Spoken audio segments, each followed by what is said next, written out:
we are looking at the current rise in the cost of living. And I'm joined now by my guest, who is Dr. Aliyu Ilyas. He's an economic analyst. Thank you, Doctor, for coming on the program today. Thank you for having me. Good morning.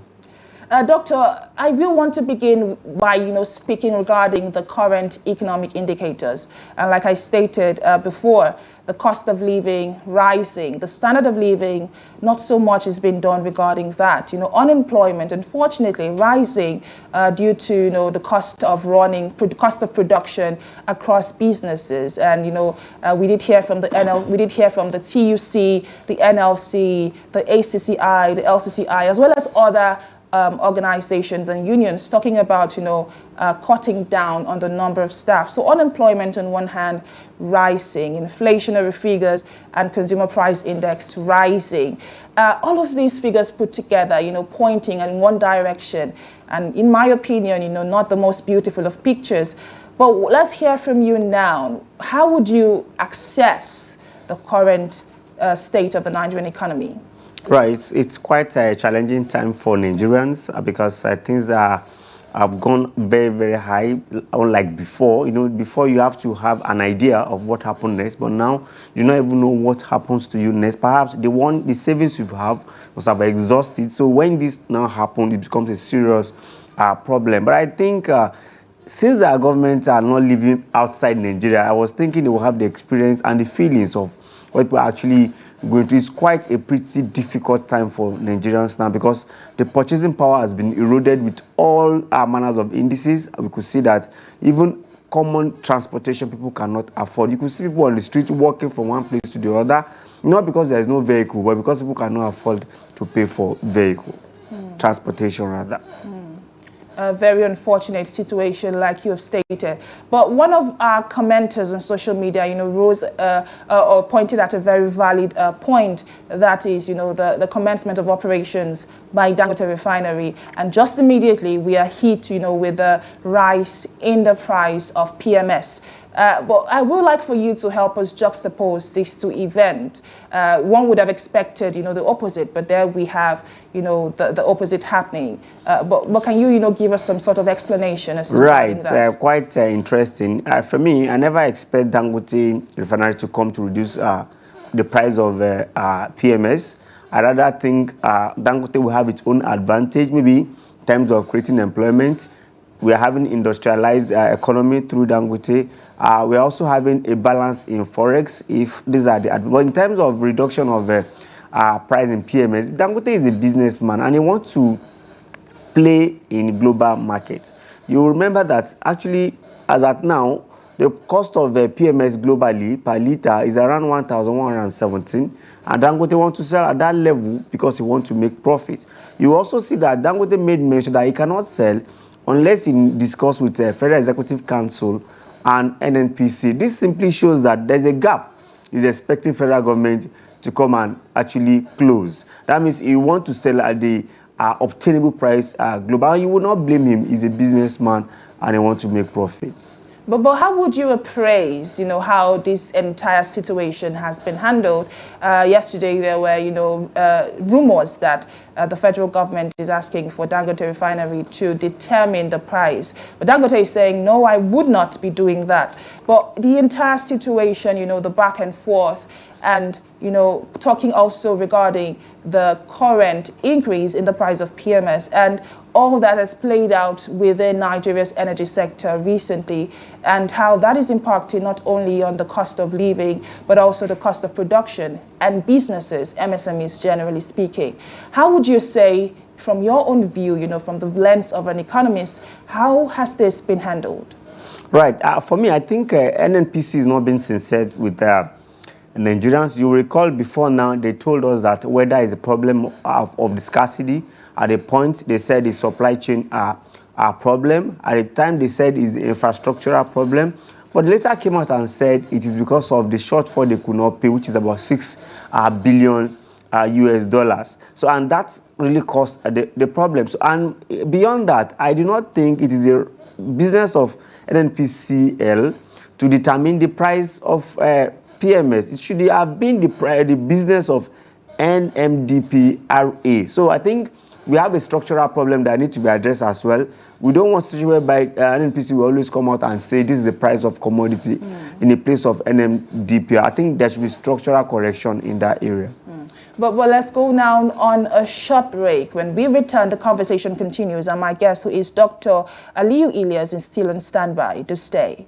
And you are still watching Business Daily, coming to you live on Trust TV. And just before the break, we started a conversation on today's edition of the program, and we are looking on the rising cost of living, which has been, exacerbated primarily recently by, the increase in the cost of PMS. But there has been efforts by the federal government, trying to, douse the tensions and reduce the shocks that Nigerians might feel due to the current inflationary pressures. And one of those is the commencement of, the sale of about 30,000 metric tons of milled rice to Nigerians at a subsidized rate of 40,000 naira per 50 kg bag of rice. And for you to benefit from that, according to the Minister of Agriculture, you are expected to present your national identification number, that is your NIN. But I still have Dr. Aliyu Ilyas here with me on the program. Thank you again, Doctor, for coming on the program as usual. Thank you for having me. Okay, I will want to, begin by hearing your assessment of the federal government's decision to sell 30,000 metric tons of milled rice to Nigerians at a subsidized rate. According to the minister, he said this is expected to douse the shocks that Nigerians are expecting. Like they say, full belly is, how is it said? When you have a full belly, then you are happy. Yeah, your stomach is full, at least then you have less to worry about. But let's hear from you now. How would you assess this act by the federal government? Well, it is quite funny because the federal government is thinking all our problem is rice. So transportation, rice. If you want to pay school fees, rice. So I don't know how rice has become solution to all these problems. For me, I think for them to say they want to bring sucor, that shows that they've recognized that there is a problem. And problem has to do with hunger. But the fact is that purchasing power is a problem here. Because if you actually give people food, how many people do you want to give? Now, there's a condition behind it. You must, if you're a civil servant, you must be on IPPIS. I know some people are fighting to even be out of IPPIS. You also said they must also have names. So government is now very conscious of making people follow the rules. Why the government itself is not actually following the rules. Now, for me, bringing up rice, you may think it's just too temporary to be a solution, because if you give me a 50, if I bought, even buying, not even free. So if I buy at 40,000 naira and I have to eat it maybe in 2 months, so what happened after? That's the problem. And we're talking about general purchasing power problem. So the problem of Nigerians, I can tell you, is not rice. Then if you really eat rice alone, would you buy condiment or what have you to even cook this rice? Would you have to buy gas? Do you know how much gas is now? Gas, 1 kg is now 1,400, 1,500. So how do they want you to afford that? Transportation to your work, how do you afford that? So I think Nigerian problem is not about rice. We need a better economy that will help our purchasing power. I mean, you have spoken to whether or not this is going to be sustainable. And even if it is, Nigerians have access to rice now. What happens after 2 months or 3 months? But let us talk regarding, the implementation and the effectiveness of this. We already have touched on that briefly. But in the past, there has been, the case of government officials being accused of, hoarding bags of rice that were supposed to be sold or given out to Nigerians. So what are your thoughts on the use of the NIN, the NIN numbers, as a form of identification before, giving out these bags of rice? Do you think it would in any way, strengthen the effectiveness and the implementation of this process? Well, for them to bring that condition, I think it's not a bad condition to make sure that people, but the thing is, does it stop people selling the rice? I can tell you, let me give you a good example. A particular state in Nigeria gave out fertilizer for farmers to actually use for farming. Do you know what happened? They sold that fertilizer. You know why? They have some immediate needs. So if you give people rice, maybe they must bring NIN, they try to follow the rule. Let's assume that rule is followed. People that will collect rice from you, I can tell you they will also go and sell the rice. because they need beyond that rice. You know, if you give them a bag, they can say, let me sell half bag of rice to get some money to actually cook and do other things that are actually in there. So for them giving that condition is not a prerequisite that it is not be sold. And I can also tell you, political associates will benefit from it more, because people will take it to their locality. They want to go to their environment, want to see them that they are doing good. So it's a normal thing in it. And that's why we said, stop giving all this palliative, all this reduction in prices. Let us have a better living. Let my salary be okay. Purchasing, but let me be able to do what I need to do. Not that you now condition me that I must buy rice at a particular rate. They may even have that rice and nobody will go there. Or people will go there with the intention of buying it and resell it. It's just normal thing that is happening in Nigeria. You know, when you talked about being sufficient enough and not having to depend on palliatives, what crossed my mind is the saying that, you know, don't give me fish, rather teach me how to fish. Correct. But I would like for us to, you know, talk regarding the more sustainable approaches that you will consider, especially looking at it from the economic point of view, for the government to address the rising cost of living, rather than giving handouts and palliatives to Nigerians at this point? We only need two things that is very important to us now. Energy security. That's the first thing. If you notice, the fuel price that has gone up has affected virtually everything, because it will affect transport. Anything that affects transportation affects school. I can tell you, most schools are now sending back to the parent that former school fees is not obtainable again because of this increments. That there is a difference already. The cost of rent will change. You know, the cost of, you know, everything has to change. So we have problem of energy security. I think government should find a way to actually cushion that effect by rescinding this new increment. You know, it's even funny in Nigeria now. Do you know what? We are now begging government again, please bring it back to 617 and 700. You know, we are even seeing 617 and 700 as a solution to us. Meanwhile, it's not correct at all. We cannot have oil in our country and you'll be comparing us to a country like Cameroon that does not have oil. That's number one. Number two is security. If we actually have a good security, by now we should have food flood everywhere. Nevertheless, that we still have challenge of food supply chain. And like I said, the federal government is not being sincere to what they are saying. You are telling us that, okay, you bring up CNG, that CNG would have pushing the effect of petroleum. And up to now, we have CNG problem. I can tell you, even people that have converted their vehicle to CNG now, they are now on queue again to buy CNG, to refill their CNG. Do you see the double problem? So I've not seen this government solving one problem in totality without issues. So it's like, you are not even giving us anything, but the little we are managing, you are taking it away from us. So they have eroded our purchasing power. Inflation is very, very high. Cost of food is very, very high. Insecurity are there, biting us hard. I think this government needs to go back to the drawing board and have a good solution to the Nigerian economy. If not, you can see what happened in Kwara State. People just suddenly, and it was quite funny. You know, during the end bad governance, Kwara State did not partake in the protest. But you could see that this one happened spontaneously. In fact, the Keke said they are not going anywhere because they cannot continue to buy. And people are trekking from one week to the other. Even before now, it has become a culture and part of us that some people now sleep 3 days at work, 3 days at home. Because of what? Because of transportation. So the purchasing power is a major problem. It's not the issue of giving rice. Purchasing power, let it be okay. Well, you have spoken regarding energy security, but I'd like for you to emphasize on the ripple effect of not, you know, solving that particular situation. Right. When we say energy security, we start with, let's even look at petroleum and look at electricity. You see, every businesses, every operation, every home need energy. So that energy, you need it for production. MSME are out of business now simply because they cannot even afford to even pay common electricity bill, because if you are in band A, you know what I'm talking about. And when you need to buy petroleum to power your generator, you cannot afford it. So the GDP of the country is going to have issue, the purchasing power is going to have issue, and people will lose a lot of business. I can tell you, most businesses are closing down day by day because of energy costs. And it's a driver that every economy, every country that wants development must make sure they create solution in that aspect. And our own is quite pathetic. We even have everything in abundance. We still have hydro. We have water that we can use to power electricity. We have crude oil now that we can even say our refinery, if they are working, we have 4 refineries. If they are working, we can say, okay, don't sell to Nigerians at the global price because we have oil and we wouldn't spend money on transportation.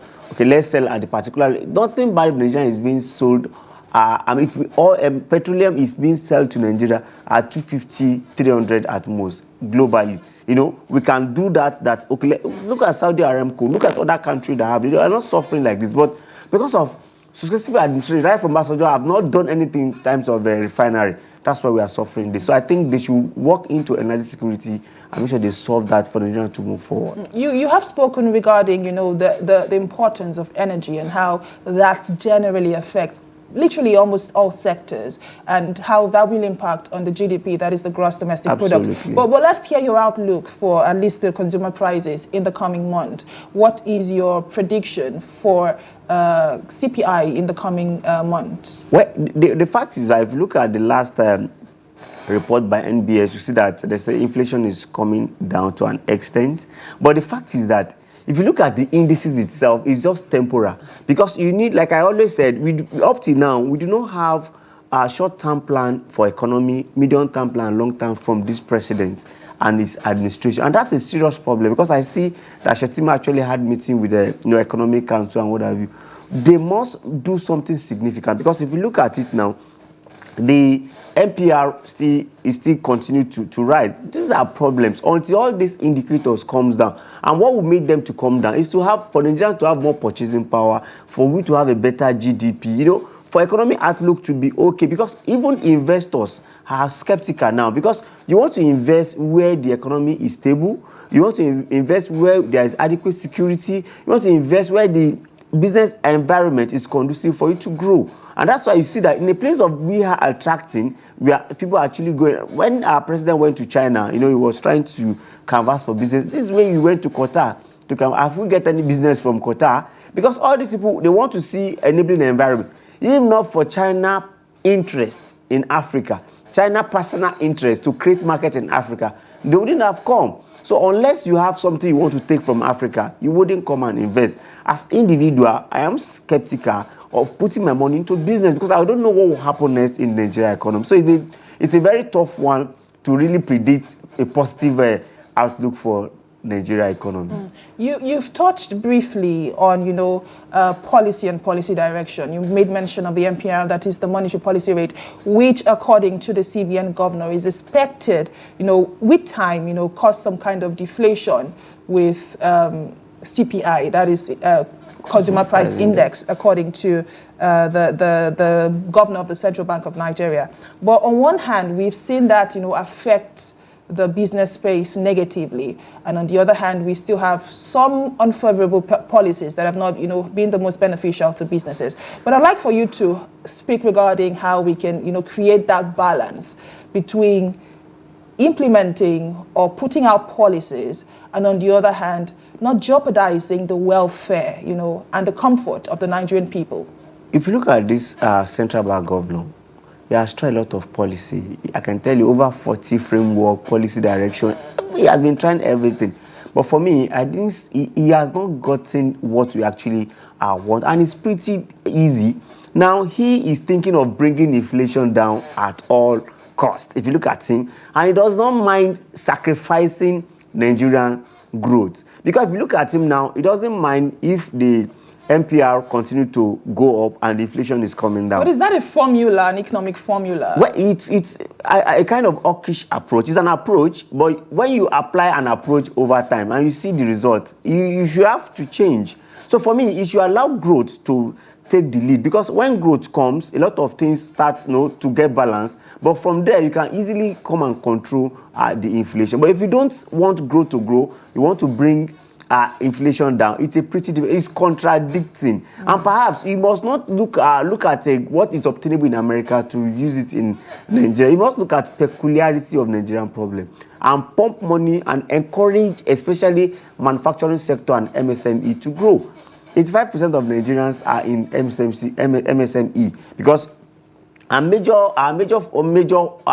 employment is in farm. I can tell you 50% of Nigerians are still there. Find a way to support these people to actually grow. Not that you say no, because you want inflation to come down at all costs, you will sacrifice growth. So sacrificing growth is a problem we are facing now. Sacrificing Growth. economic growth is the problem that Nigeria now, yes. is facing. Right. But I will now like for us to touch on, coping mechanisms. You saw the comment I went through whilst I read out social media comments. Quite depressing, I should say. But I mean, this is a job that we do, and very unfortunate circumstances there, being narrated by Nigerians. But are there coping mechanisms that Nigerians can inculcate in this time, seeing the rising cost of living? So what strategies can individuals, can households implement towards, the tough economic climate? It's pretty difficult to even advise Nigerians because, we are in it together. Before now, we think you need to go for what you need, not for what you want, right? But even what you need now is becoming a problem. You need shelter, you need food. These are concrete things that we need. Even food is becoming a problem because for you to afford food, I can tell you 70% of our income is going to food consumption. Look at a household of 5 and you are saying the basic salary is 70,000, which is $40. How do you want them to even cope, let alone do other things? So your basic need is even being tampered upon because you cannot even go. Someone just said it now that he has not gone to work for 5 days, for a week. So if you don't go to work, how will you get survivor? That means for the means to even go to work is becoming a problem. That's very pretty deep. I'm sure he must have been a private business owner because if he's working for somebody and you didn't go work for a week, you've just called for a sack. So that's how difficult it is. You could see in London, people said they are trekking, trekking long. I can tell you, people call me and say they trek a long. I was now wondering how, but because we are in it together, I understand how things are going on for people now. So I don't know how this government wants to see it because you don't wait until we die finish before you create a solution. So a sensitive government should have looked at it and say, okay, let me bring, because the major problem we are having now is just the price of fuel, PMS.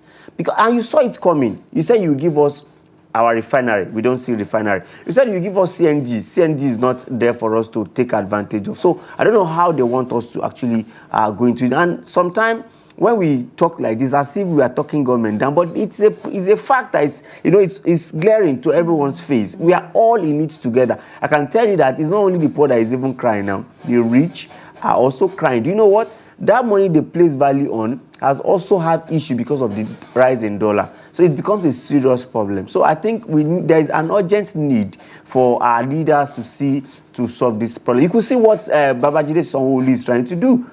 That is a very cost approach. How? You are telling people not to come to work.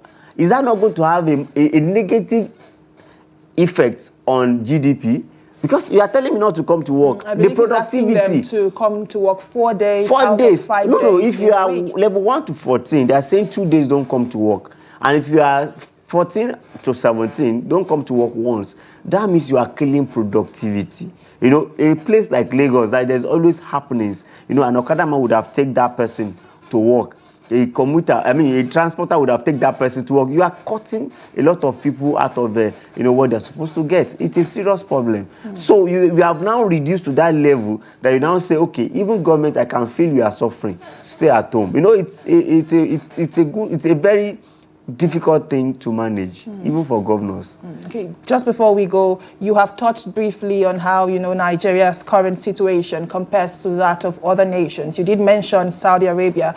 With Saudi Aramco, the people of Saudi Arabia hardly have challenges of this sort. So let us speak to lessons that Nigeria can learn, from countries such as Libya, Russia, Saudi Arabia, regarding how to manage, fuel pricing and cost of living issues generally in 2 minutes. Right. If you look at those people, they plan for future.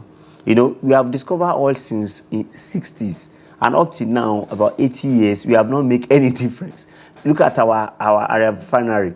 4, they have gone moribund. They are not even producing. So I think the best thing for us is that our refinery must solve, because Dangote refinery cannot solve the Nigerian problem. It's a private entity. So we must make sure that we fix our refinery and plan for Nigeria. I think it's very key.